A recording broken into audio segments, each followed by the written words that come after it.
অনেক আনন্দ লাগছে। আমার শ্বশুর শাশুড়িকে নিয়ে আসছি, আমার মেয়েকে নিয়ে আসছি। প্রথম আমার মেয়ে বয়সে প্রথম দেখলো আর কি বৈশাখের আয়োজন। দেখলাম পালকি, গোলা, মাছ, বাগান।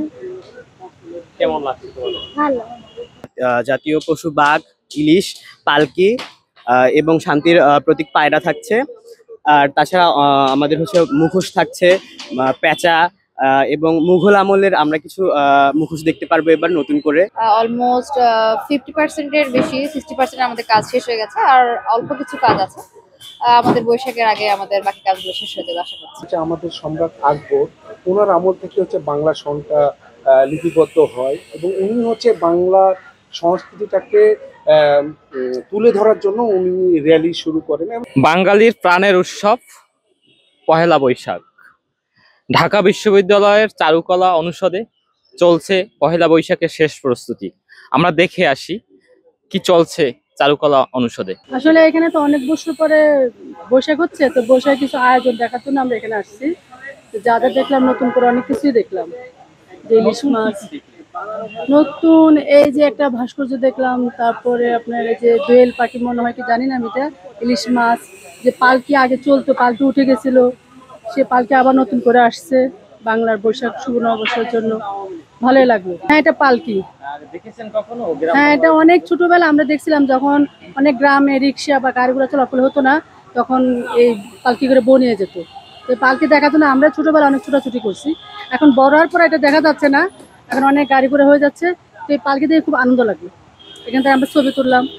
দেখলাম পালকি, গোলা, মাছ, বাগান।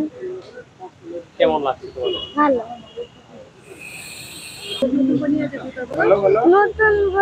নতুন বউ নিয়ে যায় পালকি করে, আদুল গায়ে মানুষরা নিয়ে যায়।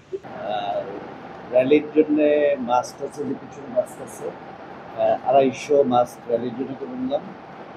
আর বিক্রির জন্য কিছু আছে, যে টাকা দিয়ে আমরা রং টং ম্যাটেরিয়ালস কিনি।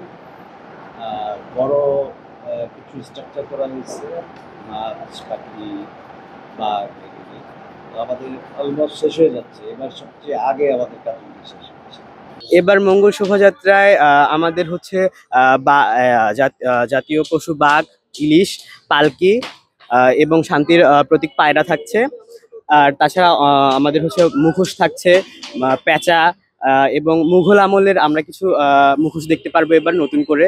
এই শিক্ষার্থীরা রয়েছেন এবং টিচার, অ্যালামনাই থেকে শুরু করে বাহিরের যারা কর্মচারী, রিক্সাওয়ালা থেকে শুরু করে সকলেই তাদের কাজ এখানে রেখে যাচ্ছেন। তাদের কাজের যে আমরা যেটা দেখতে পাচ্ছি যে সকলেই সম্মিলিতভাবেই কাজ করছেন।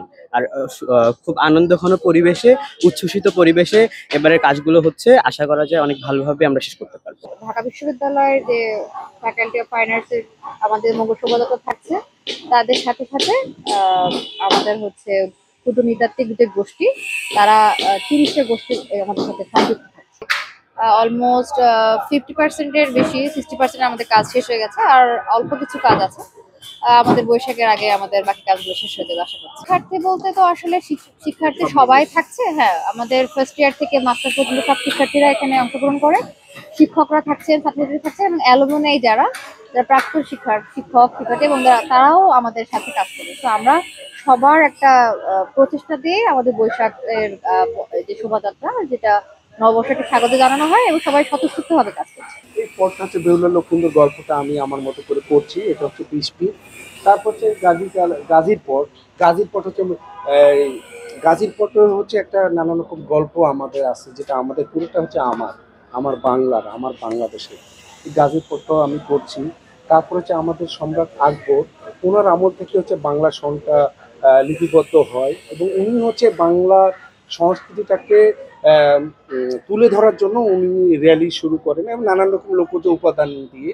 ওখান থেকে আস্তে আস্তে পর্যায়ক্রমে আমাদের শিল্পীরা, বাংলাদেশি বাঙালিরা হচ্ছে এটাকে উৎসবটাকে বড় রকমের সম্মিলিতভাবে বাস্তবায়ন করে।